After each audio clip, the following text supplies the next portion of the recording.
Seu time comercial está crescendo e você já não sabe mais como fazer o gerenciamento das microtarefas? Ou até como você vai dividir os leads entre os vendedores?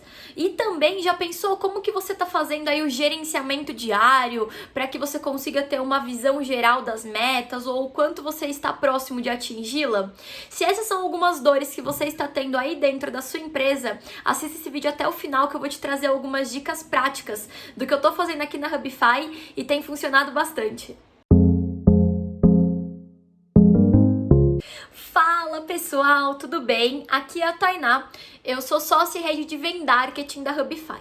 No vídeo de hoje a gente vai falar um pouco sobre a rotina de um departamento comercial e o que você, como um novo gestor de uma área que está em constante crescimento, precisa para manter o seu time motivado, para manter o seu time unido, pensando em caminhar juntos para as mesmas metas, né? E que além de tudo isso tenha metas super saudáveis, né? Que sejam factíveis de serem batidas para o seu departamento. Então vamos lá. Quando a gente está falando de um departamento que está em constante crescimento, isso significa que sempre tem pessoas novas entrando. E aqui a gente optou no vídeo de hoje trazer o exemplo do departamento comercial, mas poderia funcionar para vários outros departamentos da sua empresa também. Mas quando a gente fala dessa escalabilidade, desse crescimento, a gente está pensando em um contexto em que você sempre tenha pessoas novas entrando. E quando a gente tem pessoas novas entrando, significa que as pessoas passam por um processo de treinamento, o que é extremamente normal. Só que imagina você aí, gestor desse time, a cada vez que uma pessoa nova entrar, você tem que passar todo o processo de maneira individualizada. Isso não é escalável. Então, a minha dica para você nesse processo é que você crie aí playbooks, né, que você tenha todo esse processo de aprendizagem, ou gravado em um vídeo como esse que eu tô, né, fazendo para vocês hoje, ou que você tenha isso em um PPT, ou que você use ferramentas também, exemplo Loom, para gravar sua tela, mostrar algum processo, e principalmente aqui, processos muito, né, robóticos, muito operacionais. Exemplo, como que faz para subir um lead novo dentro do Pipe Drive? Isso é um processo em que você tem, né, os motivos ali muito claros, de origem, todo o preenchimento adequado, nome, e-mail, telefone, site da empresa, né, todas essas informações que é seguir um roteiro, né? E pensando nisso, você pode muito bem ali gravar sua tela, mostrar como faz. Até é um exercício também do comercial, colocar ali quais são as possíveis dúvidas que você acha que essa pessoa pode ter durante esse processo, e aí você já deixa isso documentado.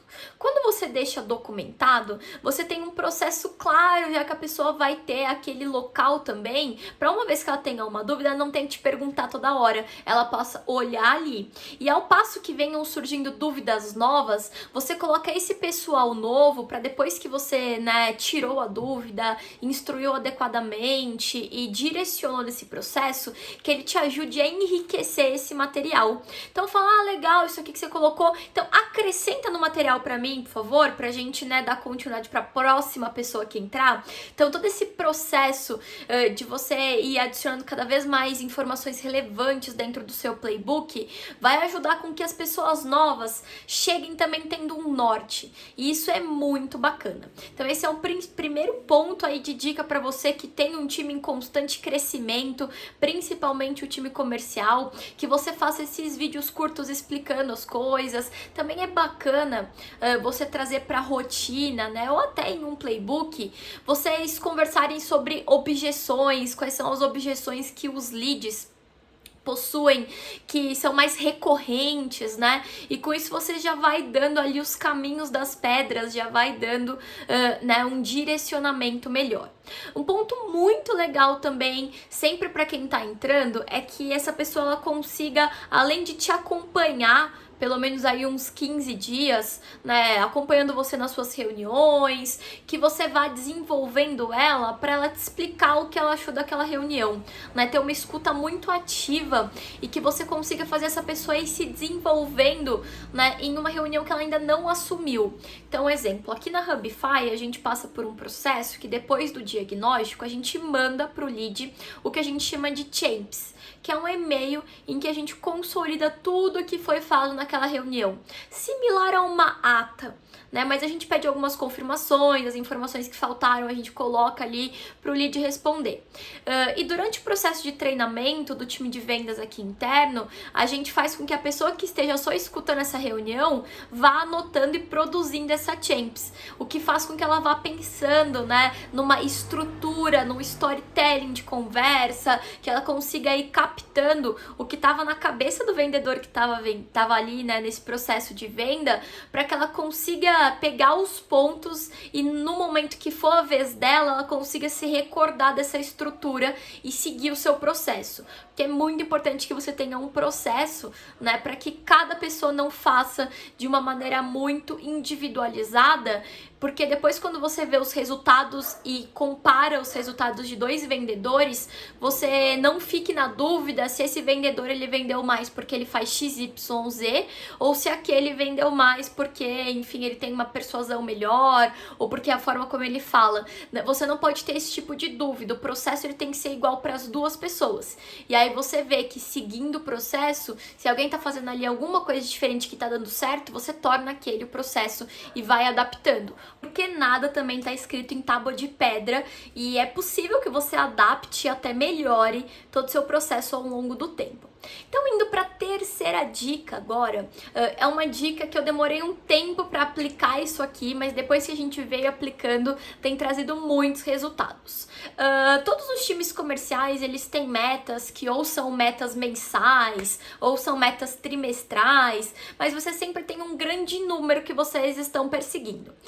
Aqui na Hubify, a gente olhava, obviamente, né, de tempos em tempos, se a gente estava próximo ou não a bater essa meta, mas a gente não olhava ali no detalhe.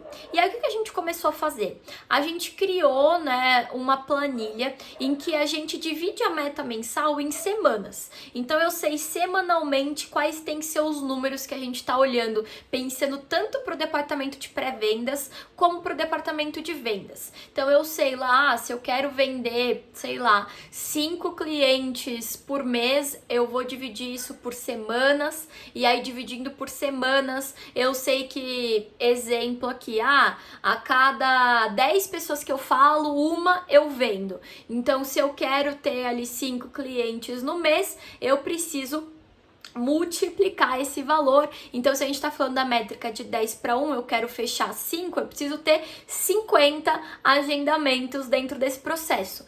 E aí você entende, para 50 agendamentos no mês, né? Ou seja, ali desqualificados que você vai passar para o seu vendedor. Quantos contatos o seu time de pré-vendas precisa falar no telefone? E aí você vai seguindo o seu funil reverso, né? Entendendo aqui, obviamente, que para fazer isso você já precisa ter métricas de conversão da sua empresa para você fazer esse tipo de simulação, mas é super saudável você olhar essa métrica reversa. E aí pensando ali, nossa, o pré-vendedor dentro do exemplo ainda que eu dei, que precisaria fazer 50 agendamentos no mês, a gente divide isso por semanas do mês. Então, ali nas semanas ele vai ter que fazer X agendamentos. E aí no meio do mês, você já sabe o quão próximo você tá da meta ou quão você vai precisar dar um gás ali para conseguir atingir esse número. E aí é importante você ter conversas e reuniões também semanais em que você una todo o time dentro dessa reunião e que de maneira muito clara e tranquila você olha e fala, olha, esse daqui é o nosso recorte semanal. Essa semana a gente fez isso e aquilo. Isso tá dentro da meta, esse número aqui não tá. Então a gente tem que correr atrás aqui do tempo perdido. Se a gente quiser ali no final do mês bater, né, a meta e chegar nos números que a gente está perseguindo. Fazer esse recorte semanal faz com que as metas e os objetivos fiquem mais palpáveis e mais próximos, o que é muito bom para motivar o time, né, dentro desse mês ou dentro desse trimestre, com como se fosse mini metas, né, dentro dessa meta principal, o que é bem bacana, porque as pessoas vão se motivando mais, porque às vezes uma semana foi boa e a outra não, e aí você consegue dar um gás e melhorar, então isso é muito bacana. E isso torna também, né, todo o seu gerenciamento muito transparente, muito aberto, porque todo mundo sabe os números que são necessários para o departamento e qual é a sua parte nisso tudo, o que é extremamente, né, importante que as pessoas saibam que elas pertencem a um todo e que esse todo vai bater uma meta, mas é por conta de individualmente dos números de cada um. Então isso é bem bacana. Então a gente já trouxe aqui algumas dicas para vocês de algumas coisas que a gente vem fazendo e tem dado bastante certo. Então dá uma olhada nessas dicas. A questão dos playbooks é super importante para quando você quer ganhar escala, criar um padrão, fazer reuniões periódicas com o seu time. É importante que nessas reuniões você sempre entre também com o objetivo, olha, tendo, né, um roteirinho. Hoje a gente vai falar sobre isso, aquilo outro, porque assim você já consegue ter a expectativa alinhada, você você não faz com que as suas reuniões ultrapassem o tempo marcado, você otimiza o tempo de uma maneira muito saudável. Então isso é bem importante. E tirando isso, né, tem todo você criar de fato um onboarding para o seu time, você conseguir ter cápsulas de conteúdo e você conseguir trazer tudo isso à tona é super importante. Então essas foram as dicas do vídeo de hoje. Se você quer mais dicas, siga o nosso canal. Toda quinta-feira tem vídeo novo e a gente se vê por aí. Tchau, tchau!